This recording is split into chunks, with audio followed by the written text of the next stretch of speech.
हाँ जी students, welcome to our YouTube channel study with Sheesh. Students master cadre जो तुहानू पता कि पोस्ट आईयां होईयां ने, आपां मास्टर कैडर के लिए सारी SST कवर करांगे। ठीक है, एक कोशिश है निक्की जी कि नवा यूट्यूब चैनल है, पहली गल तो इहनूं वध तो वध शेयर कर दो। ठीक है, चैनल नूं सबसक्राइब कराओ, हो सकिया तां जेकर वधिया तुहाडा रिस्पॉन्स मिलिया तां आपां जो SST है सारी फ्री ऑफ कॉस्ट करावांगे जेकर तुहाडा वधिया रिस्पॉन्स आउंदा है। ठीक है जी, तो फर्स्ट आज जो पॉलिटिकल का लेक्चर आपां तुहाडे नाल शेयर करन लगे हां, जो master cadre they which topic है जी प्रेसिडेंट पर। ठीक है जी, प्रेसिडेंट बारे डिस्कस करांगे और जेकर स्टूडेंट्स कोई इंक्वायरी है तुहाडी तां साडा कांटैक्ट नंबर दित्ता होया, तुसीं इहदे ते कांटैक्ट कर सकदे हो। ठीक है जी, लाइव क्लासेस लई या जो भी तुहाडी इंक्वायरीज ने, कोई तुहाडा डाउट है तो तुसीं एनी टाइम कांटैक्ट कर सकदे हो, साडा स्क्रीन ते कांटैक्ट नंबर दित्ता गया। ठीक है जी, तो फर्स्ट है जी प्रेसिडेंट। प्रेसिडेंट बारे थोड़ा जिहा ब्रीफली डिस्कस कर लीए। तो प्रेसिडेंट की है? भारत का पहला नागरिक है। ठीक है जी, तो भारत का पहला नागरिक होने करके आपां इंडियन पॉलिटी भी इन्हां तो भी स्टार्ट करांगे। ठीक है, क्लियर हो गया जी। तो गल करिए आर्टिकल 52 तो लैके 78 तक, 52 तो लैके 78 आर्टिकल तक इहदे बारे डिस्कस किया गया। यूनियन एग्जीक्यूटिव दे बारे डिस्कस किया गया है। यूनियन एग्जीक्यूटिव क्लियर है जी। यूनियन एग्जीक्यूटिव हुण की है? एग्जीक्यूटिव पंजाबी दे देखो, जेकर किसी कोई बच्चे को प्रॉब्लम है ना तो आपां लिखांगे इंग्लिश विच, डिस्कस प्योर अपनी पंजाबी भाषा विच करांगे। यूनियन मींस केंद्र, एग्जीक्यूटिव मींस कार्य, काम करने वाले बंदे कौन ने, कार्यपालिका बारे जिन्हों आपां कहते हैं। तो यूनियन एग्जीक्यूटिव दे विच कौन आ जांदे ने जी? फर्स्ट आ जाता है प्रेसिडेंट, सेकंड है जी वाइस प्रेसिडेंट,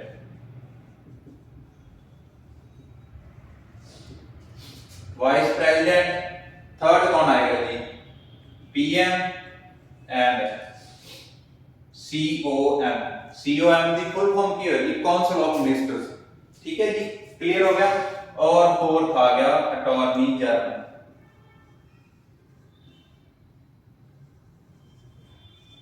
इन्हां बारे डिस्कस करांगे आपां 52 तो लेके 78 तक। हुण तुहाडा एक क्वेश्चन बहुत वधिया इत्थे क्लियर हो रहा है भी तुहानू क्वेश्चन आ गए भी केंद्रीय कार्यपालिका दे विच किहड़े-किहड़े मैंबर ने? राष्ट्रपति, उपराष्ट्रपति, प्रधानमंत्री, नाल ओहदा काउंसिल ऑफ मिनिस्टर, थले कोई होर ऑप्शन आ जाती है चौथी अटॉर्नी जनरल नूं छड्ड के कोई भी एडवोकेट जनरल ला लो भी ये केंद्र का कार्यपालिका का मंत्री है या नहीं। इन्हां दे विचों जिहड़ा नहीं है तो तुसीं की टिक करोगे? Advocate general, because advocate general की है स्टेट दे विच जिहड़ा हाईएस्ट लॉ ऑफिसर हुंदा है। अटॉर्नी जनरल कौन है? इंडिया का हाईएस्ट लॉ ऑफिसर है। क्लियर है, हाईएस्ट लॉ ऑफिसर। ता प्रेसिडेंट बारे वर्ड यूज किया जाता है जी डी यूरो। क्लियर हो गया। एक एक टॉपिक डिस्कस करांगे सिंपली प्योर पंजाबी भाषा दे विच। PM दे बारे की किया जाता है? De facto. De facto clear हो गया जी। प्रेसिडेंट बारे डी यूरो शब्द यूज किया जाता है। PM दे बारे जो प्राइम मिनिस्टर ने उन्हां दे बारे डी फैक्टो यूज किया जाता है जी। ध्यान नाल सारी चीज नोट करियो, सिंपली बिल्कुल स्लो चलांगे, बिल्कुल ही स्लो। इस तो बाद आगे डिस्कस करते हैं। ये तो फोर मेंबर बारे आप वन बाय वन अलग-अलग पार्ट डिस्कस करांगे। फर्स्ट की है प्रेसिडेंट बारे आगे डिस्कस करांगे। कल दी जेडी क्लास होएगी ਉਹਦੇ ਚ ਵਾइस प्रेसिडेंट, ਐਵੇਂ परसों ਦੀ ਜਿਹੜੀ क्लास ਹੋਏਗੀ ਉਹਦੇ ਚ PM ਤੇ ਕਾਉਂਸਲ ਆਫ ਮਿਨਿਸਟਰ ਬਾਰੇ और ਅੱਗੇ ਜੋ ਕਲਾसेस ਹੋਣਗੀਆਂ ਉਹਦੇ ਬਾਰੇ ਅਟਾਰਨੀ ਜਨਰਲ। ਐਵੇਂ वन बाय वन ਆਪਾਂ डिस्कस करते ਜਾਵਾਂਗੇ। फर्स्ट है जी, जेकर स्टूडेंट्स नोट कर लिया तो अगे चलिए नाल दी नाल मैं उम्मीद करता कि इस कापी पेन तुसीं लैके बैठोगे, नाल दी नाल नोट करते जाओ। क्लियर हो गया जी।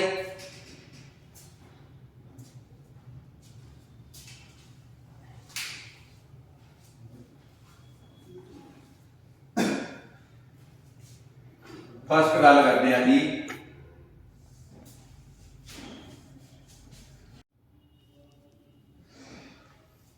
स्टूडेंट्स, गल करते हैं प्रेसिडेंट बारे। आपां पहला कीती गल कि यूनियन एग्जीक्यूटिव बारे गल कर ली सीगी 52 ਤੋਂ 78 ਆर्टिकल है और 52 ਤੋਂ ਜਿਹੜਾ 78 आर्टिकल है यूनियन एग्जीक्यूटिव बारे है और ये पार्ट किहदे नाल डील करता है जी पार्ट 5 नाल डील करता है क्लियर हो गया पार्ट 5 नाल डील करता है हुण प्रेसिडेंट बारे गल करिए तां प्रेसिडेंट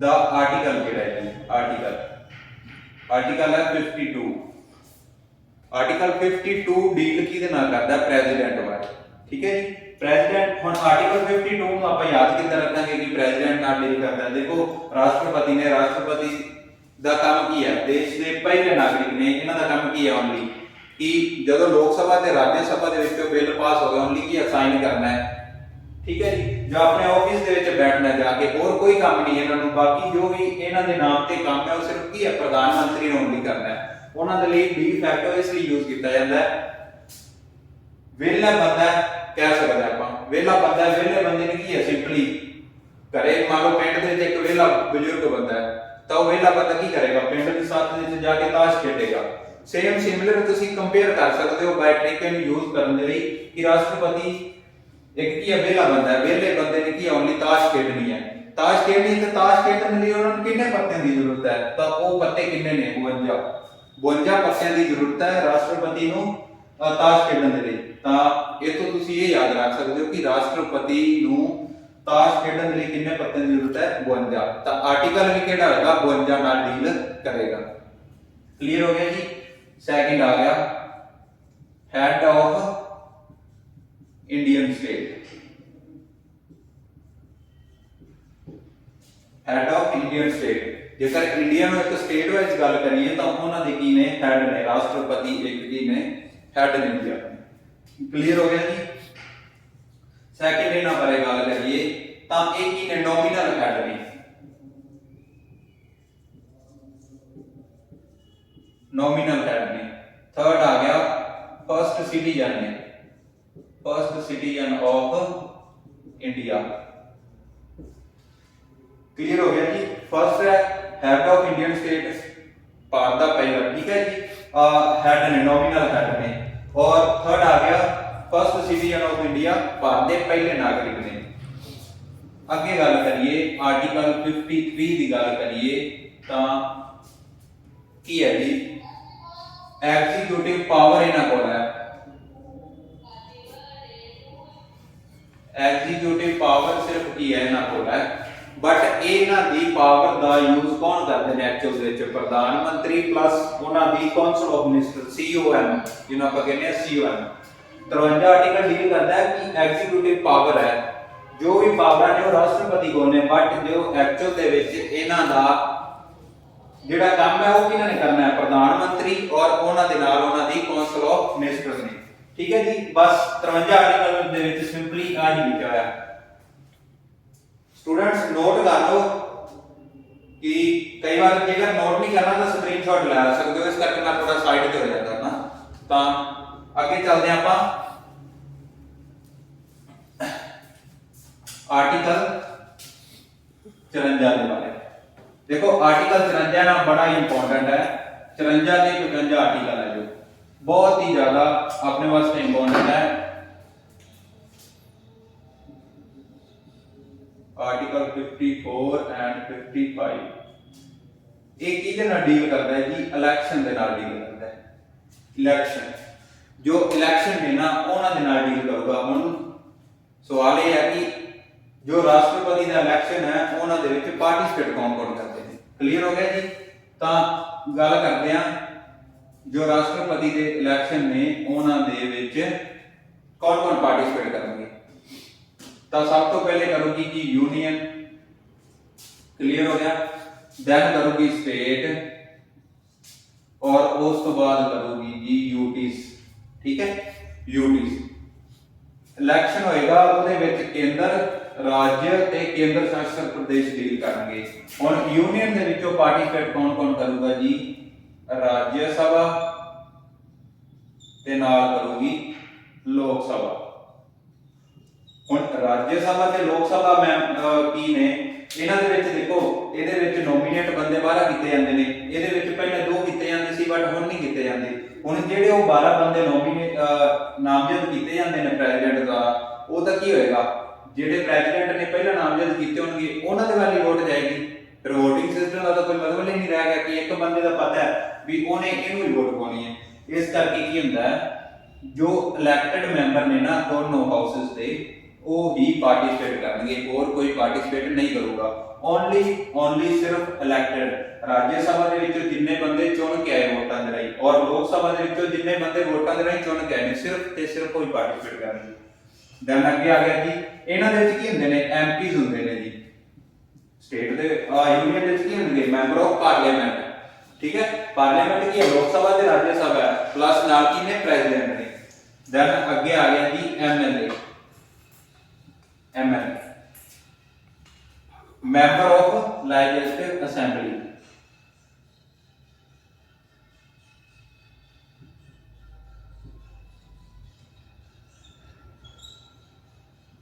ਇਹ ਵੀ ਕੀ ਹੋਏਗਾ, ਓਨਲੀ ਇਲੈਕਟਡ ਮੈਂਬਰ ਹੀ। ਇਹਦੇ ਵਿੱਚ ਵੀ ਦੇਖੋ ਐਗਲੋ ਇੰਡੀਅਨਸ ਹੁੰਦੇ ਨੇ, ਜਿਵੇਂ ਤੁਸੀਂ ਲਾਓ ਕਿ ਯੂਪੀ ਹੈ, ਯੂਪੀ ਦੇ ਵਿੱਚ ਕੀ ਨੇ 404 ਸੀਟਸ ਨੇ ਟੋਟਲ।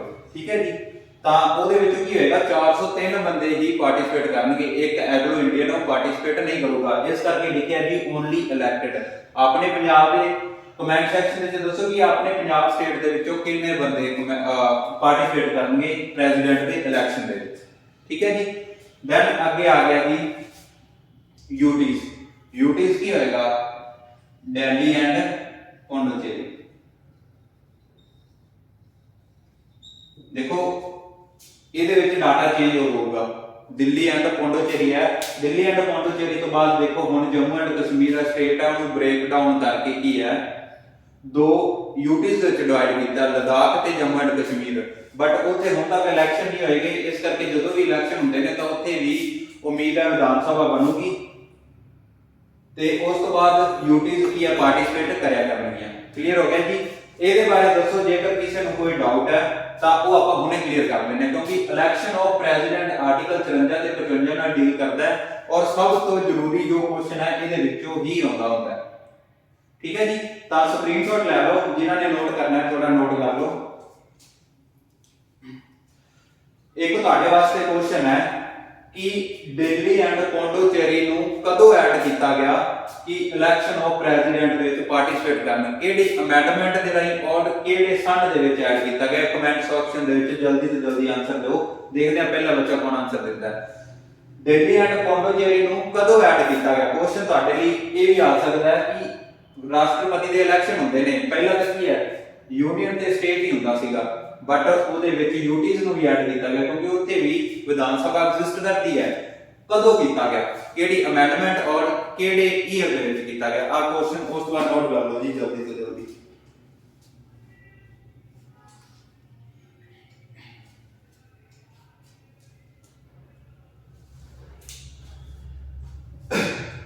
चलो जी देख लो 70 अमेंडमेंट 1992 ਦੇ ਵਿੱਚ ਐਡ ਕੀਤਾ ਗਿਆ। ਠੀਕ ਹੈ ਜੀ, ਕਲੀਅਰ ਹੋ ਗਿਆ। ਹੁਣ ਇੱਥੇ ਕੁਐਸਚਨ ਇਹ ਆਉਂਦਾ ਹੈ ਕਿ ਮੰਨ ਲਓ ਰਾਸ਼ਟਰਪਤੀ ਦੇ ਇਲੈਕਸ਼ਨ ਹੋ ਰਹੇ ਨੇ, ਰਾਸ਼ਟਰਪਤੀ ਦੇ ਇਲੈਕਸ਼ਨ ਹੋ ਰਹੇ ਨੇ ਤੇ ਮੰਨ ਲਓ ਪੰਜਾਬ ਸਟੇਟ ਹੈ, ਮੰਨ ਲਓ ਪੰਜਾਬ ਸਟੇਟ ਹੈ, ਹੁਣ ਇਲੈਕਸ਼ਨ ਹੋ ਰਹੇ ਨੇ ਤਾਂ ਅਜੇ ਤੱਕ ਕੋਈ ਵੀ ਐਮਐਲਏ ਬਣੇ ਨਹੀਂ ਗਏ, ਤਾਂ ਕੀ ਹੋਏਗਾ ਕਿ ਉਹ ਪਾਰਟਿਸਿਪੇਟ ਕਰਨਗੇ, ਪੁਰਾਣੇ ਬੰਦੇ ਪਾਰਟਿਸਿਪੇਟ ਕਰਨਗੇ ਜਾਂ नहीं करनगे कि नहीं करनगे। देखो राष्ट्रपति का इलेक्शन जो होता है, जेकर वो इलेक्शन तो पहले कोई भी स्टेट की विधान सभा डिसॉल्व हो जाती है तो वो स्टेट जी पार्टिसिपेट नहीं करेगी, वो पार्टिसिपेट नहीं करेगी। ठीक है, राज्य सभा परमानेंट है जी, ये कदे भी डिसॉल्व नहीं हो सकती। लोक सभा डिसॉल्व हो सकती है, ठीक है, बट स्टेट की है स्टेट भी डिसॉल्व हो सकती है, नॉन परमानेंट है तो वो स्टेट पार्टिसिपेट नहीं करेगी। जेकर दिल्ली है या पौंडीचेरी है, इत्थे भी विधान सभा डिसॉल्व है या इलेक्शन होने वाले ने तो वो भी स्टेट पार्टिसिपेट या यूटी है वो पार्टिसिपेट नहीं करनगियां। हुण की मोटिव सीगा कि इनडायरेक्ट मैथड रखा गया। ठीक है, इनडायरेक्ट मैथड ये है एक होंगे डायरैक्ट जिहदे पीपल लोग पार्टिसिपेट करते हैं, बट इंटरैक्ट की है भी अपने द्वारा चुने हुए MLA MPs ने वो पार्टिसिपेट करते हैं। हुण इहदे की मोटिव रखा गया कि अपने वालों चुने हुए MLA MPs ही क्यों पार्टिसिपेट करनगे। देखो दो रीजन सीगे, एक तो एनर्जी कंज्यूमिंग सीगा भी एनर्जी काफी वेस्ट होनी सी, क्योंकि राष्ट्रपति का इलैक्शन कराउण दे लई कितनी जनता है देश की 121 करोड़ है, तो 121 करोड़ नूं पार्टिसिपेट करना बहुत ज्यादा औखा है। प्लस कोस्ट खर्चा बहुत होना सीगा, ठीक है, खर्चा बहुत होना सीगा। खर्चे में तुसी पॉजिटिव ते नेगेटिव माइंडेड भी ला सकते हो, ठीक है, क्योंकि आपने देखो पंजाब दे विच हुणे पिछे जे की है विधान सभा दे इलैक्शन हो के हटे नहीं, ते अजे तक तां किसे लगदा मैनूं लगदा किसे दी उतरी नहीं होनी जिन्हां नूं फ्री दी मिली हुई है दारू, ठीक है। तां यही चक्कर है कि तुसी उन्होंने की मोटिव रखा कि इलैक्शन ऑफ प्रेजिडेंट है ना, ਉਹਦੇ ਵਿੱਚ ਪਾਰਟਿਸਿਪੇਟ ਕੌਣ ਕਰਨਗੇ, MPs MLA ਤੇ यूटी। हो सकता है भी ਇਹਨਾਂ ਦਾ ਸਿਸਟਮ ਵੀ ਇਦਾਂ ਦਾ ਹੁੰਦਾ ਹੋਏਗਾ, ਠੀਕ ਹੈ। ਤਾਂ ਜੋ ਬਹੁਤ ਜ਼ਿਆਦਾ ਕੋਸਟਲੀ ਹੋਣ ਕਰਕੇ ਜਾਂ ਆਪਾਂ ਕਹਿ ਸਕਦੇ ਹਾਂ ਕਿ એનર્ਜੀ ਕੰਜ਼ਿਊਮਿੰਗ ਵਾਸਤੇ ਹੋਣ ਵਾਸਤੇ ਇਸ ਲਈ ਪਾਰਟਿਸਿਪੇਟ ਸਿਰਫ ਆਈ ਬੰਦੇ ਕਰਦੇ ਨੇ, ਓਨਲੀ ਇਲੈਕਟਡ। ਜਿੱਥੇ ਵੀ ਇਲੈਕਸ਼ਨ ਆਫ ਪ੍ਰੈਜ਼ੀਡੈਂਟ ਆ ਜੀ ਓਨਲੀ ਇਲੈਕਟਡ ਬੰਦੇ ਹੀ ਪਾਰਟਿਸਿਪੇਟ ਕਰਨਗੇ, ਹੋਰ ਕੋਈ ਵੀ ਬੰਦਾ ਪਾਰਟਿਸਿਪੇਟ ਨਹੀਂ ਕਰੂਗਾ। ਬਟ ਜਦੋਂ ਵੀ ਕੋਈ ਡਿਸੋਲਵ ਹੋ ਜਾਂਦੀ ਹੈ, डिसॉल्व हो जाती है स्टेट दी विधान सभा कह सकते हो या लोक सभा भी कह सकते हो, लोक सभा भी कह सकते हो, लोक सभा डिसॉल्व होती है, लोक सभा भी पार्टिसिपेट नहीं करूगी, दिल्ली पौंडुचेरी डिसॉल्व होगी, ये भी पार्टिसिपेट नहीं करूगी। अगे आ जाता है जी जेकर कोई डिस्प्यूट होता है, ठीक है, डिस्प्यूट हो गया तो ओनू हैंडल कौन करूगा, सुप्रीम कोर्ट। कोई भी झगड़ा हो जाता है, किसी भी प्रकार का डिस्प्यूट कोई भी तुसी लै सकते हो कि राष्ट्रपति दी वोटां दे विच हो गया, तो ओहदा सॉल्यूशन करना किहदे कोल है, सुप्रीम कोर्ट। और सुप्रीम कोर्ट दा डिसीजन ही की है फाइनल मन्निया जाएगा।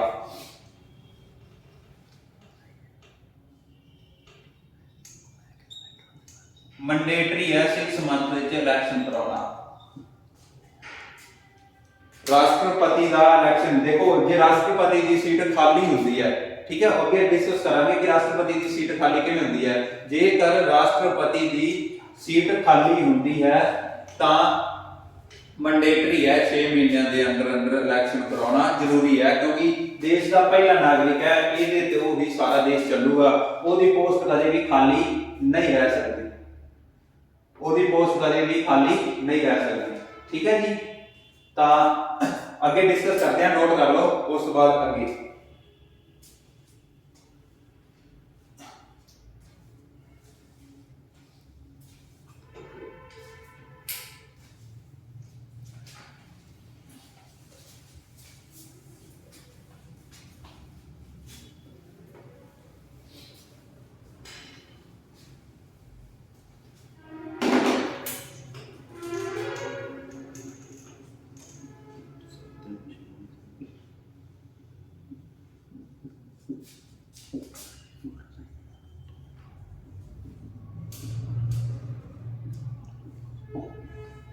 आगे डिस्कस करते हैं जी value of vote and MLA, value of vote of MP, ठीक है जी। देखो सीधा इलेक्शन की होंगी कि मान लो एक वोट है, एक बंदे में वोट पाएगा जाके राष्ट्रपति दे, ठीक है जी। तो ਉਹਦੇ ਲਈ वैल्यू ऑफ वोट ਕੱਢੀ ਜਾਂਦੀ ਹੈ। वैल्यू ऑफ वोट मान लो 3 ਬੰਦੇ ਜਾਂ 4 ਬੰਦੇ ਪਾਰਟਿਸਿਪੇਟ ਕਰ ਰਹੇ ਨੇ ਪ੍ਰੈਜ਼ੀਡੈਂਟ ਦੇ ਇਲੈਕਸ਼ਨ ਦੇ ਵਿੱਚ, ਤਾਂ ਉਹ 4 ਬੰਦੇ ਜਾਂ 5 ਬੰਦਿਆਂ ਦੇ ਫੇਵਰ ਦੇ ਵਿੱਚ ਇਲੈਕਸ਼ਨ ਜਾਏਗਾ ਵੀ ਤੁਸੀਂ ਪਹਿਲੇ ਨੰਬਰ ਤੇ ਪ੍ਰੈਫਰ ਕਿਹਨੂੰ ਕਰਦੇ ਹੋ, ਸੈਕਿੰਡ ਤੇ ਕਿਹਨੂੰ ਕਰਦੇ ਹੋ, ਥਰਡ ਤੇ ਕਿਹਨੂੰ ਕਰਦੇ ਹੋ। मान लो आए 5 डब्बे बने हुए हैं पर्ची के ऊपर, फर्स्ट सेकंड थर्ड फोर्थ। मान लो फर्स्ट है जी कोई बंदा खड़ा है ਉਹਨੂੰ ਪ੍ਰੈਫਰ ਕਰਤਾ, ਸੈਕਿੰਡ ਤੇ ਤੁਸੀਂ ਕਿਹਨੂੰ ਪ੍ਰੈਫਰ ਕਰੋਗੇ, ਥਰਡ ਤੇ ਫੋਰਥ ਤੇ ਫਿਫਥ ਤੇ। ਐਵੇਂ ਵੈਲਿਊ ਆਫ ਵੋਟ ਕੱਢੀ ਜਾਂਦੀ ਹੁੰਦੀ ਹੈ। MLA ਸਟੇਟ ਦੇ ਵਿੱਚ ਜਿਹੜਾ ਹੈ ਜਾਂ UTs ਦੇ ਵਿੱਚ ਹੈ ਜਾਂ MP ਹੈ ਜਿਹੜਾ ਸੈਂਟਰ ਦੇ ਵਿੱਚ ਬੈਠਾ ਉਹਦੇ ਲਈ ਵੈਲਿਊ ਆਫ ਵੋਟ। ਤਾਂ ਵੈਲਿਊ ਆਫ ਵੋਟ MLA ਕੱਢਣ ਲਈ ਕੀ ਹੈ, टोटल पॉपुलेशन ऑफ स्टेट,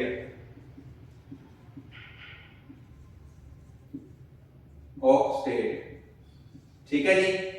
नीचे टोटल इलेक्टेड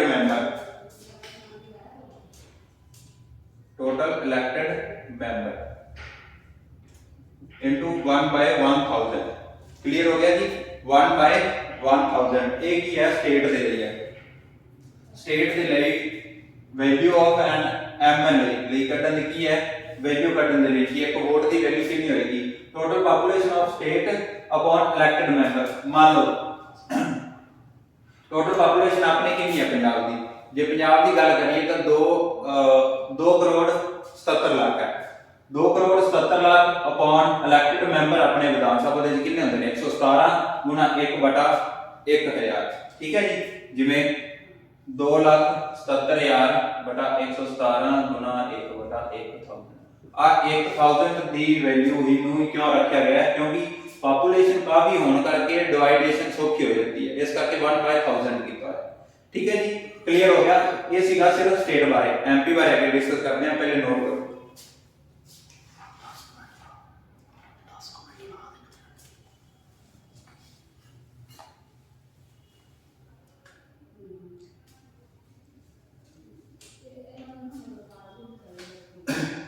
चलो जी अगे आ नोट कर लिया तो अगे चलते हैं value of votes and MLA 28 states and 2 UTs upon total elected members of both houses value of vote and MP member of parliament the value ਕੱਢਣ ਦੇ ਲਈ ਕੀ ਕੀਤਾ ਜਾਂਦਾ ਹੈ ਜਿੰਨੀਆਂ ਵੀ 28 ਸਟੇਟਸ ਨੇ ਉਹਨਾਂ ਦੇ ਵਿੱਚੋਂ ਹਰੇਕ ਜਿਹੜਾ ਇਲੈਕਟਡ ਮੈਂਬਰ ਆ ਉਹਦੀ ਵੈਲਿਊ ਆਫ ਵੋਟ ਦੀ ਕੀਮਤ ਕੱਢਦੀ ਠੀਕ ਹੈ ਜੀ ਤੇ 2 ਯੂਟੀਜ਼ ਦੀ ਦੋਨਾਂ ਦੀ ਆ ਗਈ ਜਿੰਨਾ ਵੀ ਉਹਦਾ ਜੋੜ ਕਰਕੇ 28 ਸਟੇਟਾਂ ਤੇ 2 30 ਦਾ ਜੋੜ ਬਣਿਆ ਉਹ ਜੋੜ ਉੱਪਰ ਰੱਖ ਕੇ total elected member of both houses ਕਿਹੜੇ ਨੇ ਥੇ लोक सभा ते राज्य सभा लोक सभा ते राज्य सभा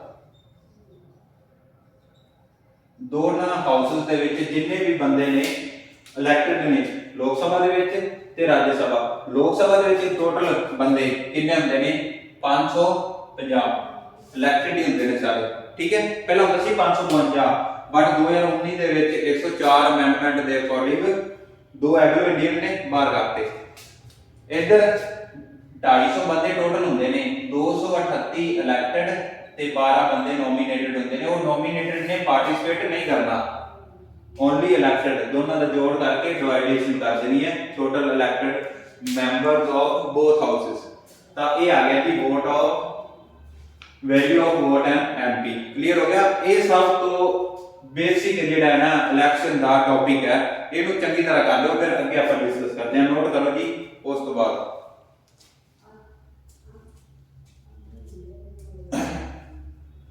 इलेक्शन का मेथड की है जी STV single transferable voting single transferable voting ठीक है जी बैलेट सिस्टम आप कह सकते हैं बैलेट सिस्टम पर्ची सिस्टम कह सकते हैं ठीक है जी जिवें पिंड दे विच सरपंची दे इलेक्शन हुंदे ने तां एक तुहानूं पर्ची मिलदी ओहदे उपर तुसीं स्टैंप लगा के ते ओह पर्ची नूं बॉक्स विच पा देना ओहदे ते की है एक दे ओहदे च नहीं तुहाडे कोल पुछिया जांदा पहले फेवर ते किहनूं रखोगे सैकंड ते किहनूं रखोगे थर्ड ते फोर्थ मान लो 5 बंदे प्रेसिडेंट दे इलेक्शन दी चोण लड़ रहे ने तां की होएगा तुहानूं फेवर पूछी जाएगी पहले नंबर ते किहनूं रखोगे दूसरे ते तीसरे ते चौथे ते पंजवें ते ठीक है जी तां इहदे विच भी अगे इलैक्टोरल कोटा चाहिदा हुंदा इलैक्टोरल कोटा ਤਾਂ ਉਹਦੇ ਅਕੋਰਡਿੰਗਲੀ ਜਿਹੜੀ ਪ੍ਰੈਜ਼ੀਡੈਂਟ ਨੂੰ ਦੀ ਸਿਲੈਕਸ਼ਨ ਕੀਤੀ ਜਾਂਦੀ ਹੈ ਚੋਣ ਕੀਤੀ ਜਾਂਦੀ ਹੈ ਬਟ ਜੇਕਰ ਪਿੰਡ ਦੇ ਵਿੱਚ ਸਰਪੰਚੀ ਦੀ ਗੱਲ ਕਰੀਏ ਤਾਂ ਉਹਦੇ ਵਿੱਚ ਮੰਨ ਲਓ ਟੋਟਲ 1000 ਬੰਦੇ ਨੇ ਉਹ 1000 ਬੰਦੇ ਨੂੰ ਪੁੱਛਿਆ ਜਾਏਗਾ ਵੀ 4 ਬੰਦੇ ਖੜੇ ਨੇ ਤੂੰ ਇਹਦੇ ਵਿੱਚੋਂ ਇੱਕ ਨੂੰ ਵੋਟ ਕਿੰਨੀ ਪਾਉਣੀ ਹੈ ਉਹ ਐਂਡ ਤੇ ਕੀ ਹੋਏਗਾ ਕਿ ਜਿਹਨੂੰ ਸਭ ਤੋਂ ਵੱਧ ਵੋਟਾਂ ਆਈਆਂ ਤਾਂ ਉਹ ਜੇਤੂ ਕਰਾਰ ਹੋ ਜਾਂਦਾ ਬਟ ਪ੍ਰੈਜ਼ੀਡੈਂਟ ਦੇ ਵਿੱਚ ਇਦਾਂ ਨਹੀਂ ਹੁੰਦਾਗਾ ਹਮੇਸ਼ਾ ਕੀ ਹੈ ਪ੍ਰੈਫਰੈਂਸ ਪੁੱਛੀ ਜਾਂਦੀ ਤੁਸੀਂ ਪਹਿਲੇ ਤੇ ਕਿਹਦਾ ਨਾਮ ਰੱਖੋਗੇ ਦੂਸਰੇ ਤੇ ਤੀਸਰੇ ਤੇ ਚੌਥੇ ਤੇ ਪੰਜਵੇਂ ਤੇ ਕਿਹਦਾ ਨਾਮ ਰੱਖੋਗੇ क्लियर हो गया जी सिंगल ट्रांसफेरेबल वोटिंग सिस्टम दा मेथड है इलैक्टोरल कोटा चाहिए होंदा जी इलेक्शन ਨੂੰ ਜਿੱਤਣ ਦੇ ਲਈ इलैक्टोरल कोटा कितना चाहिए होंदा 51% चाहिए होंदा 51% ठीक है जी 51% किवें बनेगा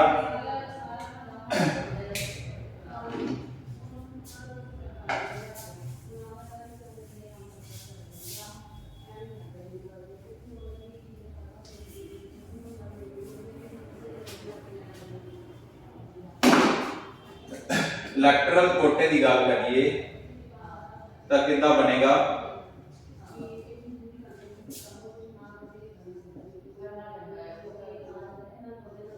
टोटल वैलिड वोट्स, ठीक है जी, टोटल वैलिड वोट्स एक प्लस आ एक क्यों ऐड किया जाता है, क्योंकि एक ऐड इसलिए किया जाता है क्योंकि आप एक राष्ट्रपति की सिलेक्शन करनी है। एक प्लस एक ही क्यों किया जाता है, क्योंकि आप राष्ट्रपति एक की सिलेक्शन करनी है, ना कि आप दो राष्ट्रपति बनाने ने या तीन बनाने ने, ठीक है। प्लस एक ऐड किया जाता है। मान लो वैलिड वोट्स कितनी, ठीक है,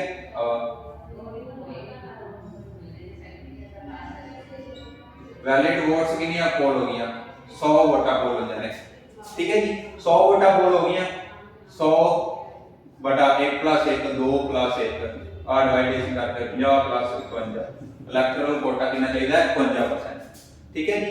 एवं राउंड होंगे ने, मान लो फर्स्ट राउंड दे विच किसी ਨੂੰ 30 मिल गई, 40 मिल गई, ठीक है, किसी ਨੂੰ 20 मिलियां, किसी ਨੂੰ 10, 4 बंदे खड़े ने, ठीक है। तो फर्स्ट राउंड दे जिन्होंने सब तो घट सीटां मिलियां वो तो हो गया जी बाहर फर्स्ट प्रेफरेंस दे। फिर सेकंड प्रेफरेंस की गल आएगी, फिर एवें एवें करके लास्ट ते फोर्थ स्टेप ते पहुंच जाएंगे, ठीक है जी। पहले दे विच जिन्होंने सब तो घट सीटां मिलियां वो की हो जाएगा, बाहर हो जाएगा। थर्ड दे विच फिर सेकंड प्रेफरेंस चेक की जाएगी, सेकंड प्रेफरेंस किहनूं ज्यादा दी गई है, फिर एवें थर्ड प्रेफरेंस किहनूं दी गई है, फोर्थ प्रेफरेंस इत्थे जाके की है राष्ट्रपति की सिलेक्शन होएगी। क्लियर हो गया जी। चलो जी अगे गल करते हैं आर्टिकल 60।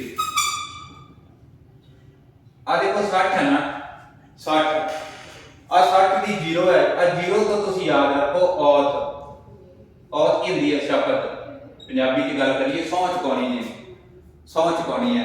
हुण आर्टिकल 60 ये दसदा है कि राष्ट्रपति नूं सौं कौन चुकाएगा कि देश की मतलब अखंडता दे लई या प्रभु सत्ता दे लई मैं काम करूंगा ईमानदारी नाल। सौं चुकानी जिवें पिंड दे सरपंच नूं चुकाई जांदी है, एमएलए एमपी नूं चुकाई जांदी है शपथ औत, तो वो आर्टिकल किहड़े दे विच जिक्र है 60 दे विच।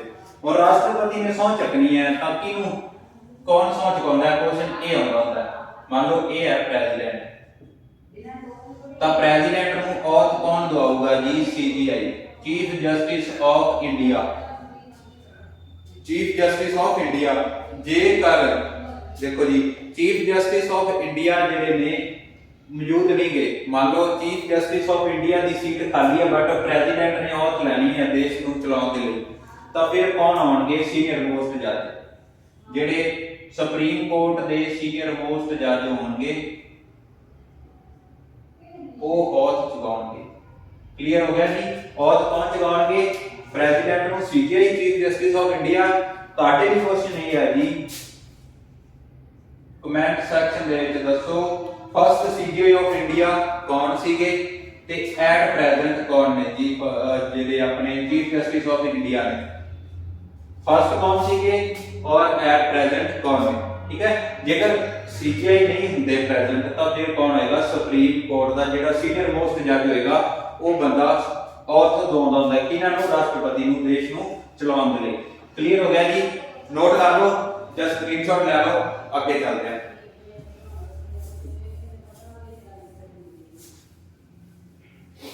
आगे गल करते हैं 60 तो बाद आ जाएगा जी 61 आर्टिकल, आर्टिकल 61 आ गया जी। आर्टिकल 61 61 दी तुसी की है आई याद रखना है, आई तो की बन गया इंपीचमेंट, ठीक है जी। Impeachment, impeachment only for president ही यूज किया जाता है, ओनली फॉर प्रेसिडेंट, और किसी लिए आप इंपीचमेंट वर्ड यूज नहीं करांगे। बाकी भी की है रिमूव, रिमूवल या रिमूव, ठीक है।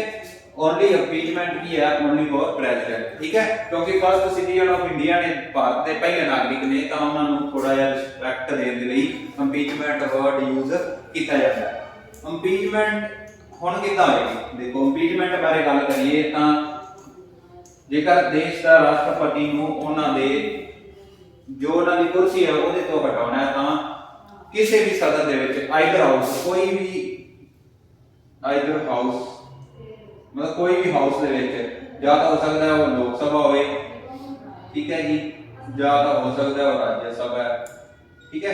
ਕਿਸੇ ਦੇ ਵਿੱਚ ਵੀ ਪਹਿਲਾ ਪ੍ਰੋਸੈਸ ਸ਼ੁਰੂ ਕੀਤਾ ਜਾਂਦਾ ਹੈ, ਪ੍ਰੋਸੈਸ ਸ਼ੁਰੂ ਕੀਤਾ ਜਾਂਦਾ। ਪ੍ਰੋਸੈਸ ਨੂੰ ਸ਼ੁਰੂ ਕਰਨ ਦੇ ਲਈ 1/4 ਨੂੰ 4 ਦੀ ਸ਼ੀਟ ਦਾਖਲ ਕਰਨੀ ਪੈਂਦੀ ਹੈ, ਠੀਕ ਹੈ, ਜਾਂ ਕਹਿ ਸਕਦੇ ਆ ਸਾਈਨ ਕਰਨੇ ਪੈਂਦੇ ਆ। ਉਹ ਪ੍ਰੋਸੈਸ ਨੂੰ ਸ਼ੁਰੂ ਕਰਨ ਦੇ ਲਈ ਜਿਹੜੀ ਉਹ ਰਾਜ ਸਭਾ ਹੈ ਜਾਂ ਲੋਕ ਸਭਾ ਹੈ ਉੱਥੇ 1/4 ਮੈਂਬਰ ਦੇ ਸਾਈਨ ਹੋਣੇ ਜ਼ਰੂਰੀ ਨੇ ਉਹ ਪ੍ਰੋਸੈਸ ਨੂੰ ਅੱਗੇ ਕੰਟੀਨਿਊ ਕਰਨ ਦੇ ਲਈ। ਜੇ ਲੋਕ ਸਭਾ ਦੇ ਸਪੀਕਰ ਅਲਾਉ ਕਰਨਗੇ ਉਹ 1/4 ਜੋ ਬੰਦੇ ਸਾਈਨ ਕਰਨਗੇ, ਫਿਰ ਹੀ ਜਿਹੜੇ ਇੰਪੀਚਮੈਂਟ ਰਾਸ਼ਟਰਪਤੀ ਨੂੰ ਕੀਤਾ ਜਾ ਸਕਦਾ ਉਹਦਾ ਪ੍ਰੋਸੈਸ ਸ਼ੁਰੂ ਹੋਏਗਾ। ਐਵੇਂ ਰਾਜ ਸਭਾ ਦੇ ਵਿੱਚ ਵੀ ਹੋਏਗਾ, ਠੀਕ ਹੈ ਜੀ।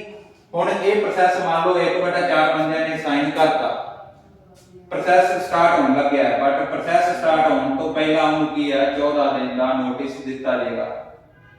14 ਡੇਜ਼ ਦਾ ਨੋਟਿਸ। ਉਹ 14 ਡੇਜ਼ ਦੇ ਵਿੱਚ ਜਿਹੜੇ ਵੀ ਉਹਨਾਂ ਤੇ ਦੋਸ਼ ਲੱਗੇ ਨੇ ਜਾਂ ਜੋ ਵੀ ਹੈ ਤਾਂ ਉਹ ਉਹਨਾਂ ਨੂੰ ਕੀ ਹੈ ਆਪਣਾ ਜਸਟੀਫਾਈ ਕਰੇਗਾ। ਜੇਕਰ ਉਹ ਜਸਟੀਫਾਈ ਨਹੀਂ ਕਰਦੇਗੇ ਤਾਂ ਫਿਰ ਉਹਨਾਂ ਨੂੰ ਸਪੈਸ਼ਲ ਮੈਜੋਰਟੀ ਦੇ ਨਾਲ ਇੰਪੀਚ ਕੀਤਾ ਜਾ ਸਕਦਾ ਹੈ, ਠੀਕ ਹੈ ਜੀ, ਕਲੀਅਰ ਹੋ ਗਿਆ। ਬਟ ਅਜੇ ਤੱਕ ਕੋਈ ਵੀ ਰਾਸ਼ਟਰਪਤੀ ਨਹੀਂ ਹੋਏਗੇ ਜਿਨ੍ਹਾਂ ਨੂੰ ਇੰਪੀਚਮੈਂਟ ਰਾਹੀਂ ਹਟਾਇਆ ਜਾ ਸਕਿਆ ਹੋਵੇ, ਠੀਕ ਹੈ ਜੀ। ਕੋਈ ਵੀ ਰਾਸ਼ਟਰਪਤੀ ਨਹੀਂ ਹੋਏਗੇ ਜਿਨ੍ਹਾਂ ਨੂੰ ਹਟਾਇਆ ਜਾ ਸਕਿਆ ਹੋਵੇ। ਇੰਪੀਚਮੈਂਟ ਦਾ ਪ੍ਰੋਸੈਸ ਕੀ ਹੈ ਜੀ? ਲੋਕ ਸਭਾ, ਰਾਜ ਸਭਾ 1/4 ਬੰਦੇ ਸਾਈਨ ਕਰਨਗੇ, ਉਸ ਤੋਂ ਬਾਅਦ ਸਾਈਨ ਕਰਦੇ ਨੇ ਪ੍ਰੋਸੈਸ ਸ਼ੁਰੂ ਹੋਣ ਲੱਗਦਾ ਹੈ। ਬਟ ਜੇਕਰ ਲੋਕ ਸਭਾ ਹੈ ਤਾਂ ਲੋਕ ਸਭਾ ਦੇ ਵਿੱਚ ਨੋਟਿਸ ਜਾਏਗਾ 14 ਦਿਨ ਦਾ, ਰਾਜ ਸਭਾ ਦੇ ਵਿੱਚ ਹੈ ਤਾਂ ਰਾਜ ਸਭਾ ਦੇ ਵਿੱਚ ਜਾਏਗਾ। ਫਿਰ ਉਹਨਾਂ ਨੂੰ ਸਪੈਸ਼ਲ ਮੈਜੋਰਟੀ ਦੇ ਨਾਲ ਇੰਪੀਚ ਕੀਤਾ ਜਾ ਸਕਦਾ ਹੈ, ਠੀਕ ਹੈ। ਬਟ ਹੁਣ ਤੱਕ ਕੋਈ ਵੀ ਅਜੇ ਤੱਕ ਇਦਾਂ ਦੇ ਰਾਸ਼ਟਰਪਤੀ ਨਹੀਂ ਹੋਏਗੇ ਜਿਨ੍ਹਾਂ ਨੂੰ ਇੰਪੀਚ ਕੀਤਾ ਜਾ ਸਕਿਆ ਹੋਵੇ। ਦੇਖੋ ਇੰਪੀਚ ਕਿਉਂ ਕੀਤਾ ਜਾ ਸਕਦਾ ਹੈ? ਜਾਂ ਤਾਂ ਬਸ ਕੀ ਹੋਏਗਾ, ਪਾਵਰਾਂ ਐਗਜ਼ੀਕਿਊਟਿਵ ਪਾਵਰਾਂ ਇਹਨਾਂ ਕੋਲ ਨੇ, ਨੋਮੀਨਲ ਹੈਡ ਇਹਨਾਂ ਕੋਲ, ਨੋਮੀਨਲ ਹੈਡ ਨੇ। ਕਿਵੇਂ ਕੀਤਾ ਜਾ ਸਕਦਾ ਹੈ? ਜਦੋਂ ਇਹ cabinet the ਸੀਓਐਮ cabinet of minister ਦੀ ਗੱਲ ਨਹੀਂ ਸੁਣਨਗੇ, ਆਪਦੀ ਮਰਜ਼ੀ ਕਰਨਗੇ, ਫਿਰ ਹੀ ਹਟਾਇਆ ਜਾ ਸਕਦਾ ਹੈ, ਅਦਰਵਾਈਜ਼ ਨਹੀਂ ਕੀਤਾ ਜਾ ਸਕਦਾ। ਮੰਨ ਲਓ ਸੀਓਐਮ ਕਹਿੰਦਾ ਹੈ, ਕੈਬਨਿਟ ਆਫ ਮਿਨਿਸਟਰ ਕਹਿੰਦੀ ਹੈ, ਮੰਨ ਲਓ ਡਿਫੈਂਸ ਮਿਨਿਸਟਰ ਨੇ, ਡਿਫੈਂਸ ਮਿਨਿਸਟਰ ਕੌਣ ਨੇ ਇਸ ਟਾਈਮ ਤੇ ਕਮੈਂਟ ਸੈਕਸ਼ਨ ਦੇ ਵਿੱਚ ਦੱਸਿਓ ਜਿਹੜੇ ਆਪਣੇ ਇੰਡੀਆ ਦੇ ਡਿਫੈਂਸ ਮਿਨਿਸਟਰ ਕੌਣ ਨੇ, ਠੀਕ ਹੈ। ਤਾਂ ਡਿਫੈਂਸ ਮਿਨਿਸਟਰ ਕਹਿੰਦੇ ਵੀ ਆਰਮੀ ਦੇ ਲਈ, ਨੇਵੀ ਦੇ ਲਈ, 에ਅਰ ਫੋਰਸ ਦੇ ਲਈ ਆਹ ਲਾਅ ਲੈ ਕੇ ਆਉਣਾ ਹੈ, ਆਹ ਗੱਲ ਕਰਨੀ ਹੈ। ਬਟ ਰਾਸ਼ਟਰਪਤੀ ਗੱਲ ਨਹੀਂ ਮੰਨਣਗੇ। ਰਾਸ਼ਟਰਪਤੀ ਕਹਿਣਗੇ ਕਿ ਮੇਰੇ ਕੋਲ ਸਾਰੀਆਂ ਮਿਲਟਰੀ ਪਾਵਰ ਨੇ, ਡਿਫੈਂਸ ਦੀਆਂ ਪਾਵਰਾਂ ਮੇਰੇ ਕੋਲ ਨੇ, ਮੈਂ ਤੁਹਾਡੀ ਇਹ ਗੱਲ ਕਿਉਂ ਮੰਨਾਂ ਕਿ ਮੈਂ ਮਿਲਟਰੀ ਚਾਹੇ ਜੋ ਮਰਜ਼ੀ ਕਰਵਾ ਸਕਦਾ। ਤਾਂ ਉੱਥੇ ਕੀ ਹੈ, ਕੈਬਨਿਟ ਆਫ ਮਿਨਿਸਟਰ ਨੇ ਜਿਹੜੇ ਕੀ ਹੈ ਉਹ ਇਹਨਾਂ ਦੇ ਵਿਰੁੱਧ ਇੱਕ ਕੀ ਹੈ ਸ਼ਿਕਾਇਤ ਦਰਜ ਕਰਨਗੇ ਇੰਪੀਚ ਕਰਨ ਦੇ ਲਈ। ਉਹ ਉਹਦੇ ਤੇ ਮੈਂਬਰ ਸਹਿਮਤੀ ਕਰਨਗੇ 1/4।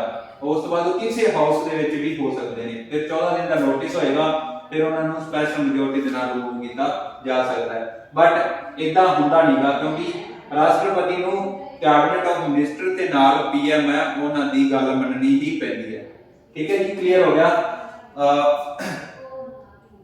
ਤਾਂ ਦੇਖੋ ਰਾਜੇ ਅੱਜ ਇੰਨਾ ਬਹੁਤ ਹੈ, ਠੀਕ ਹੈ।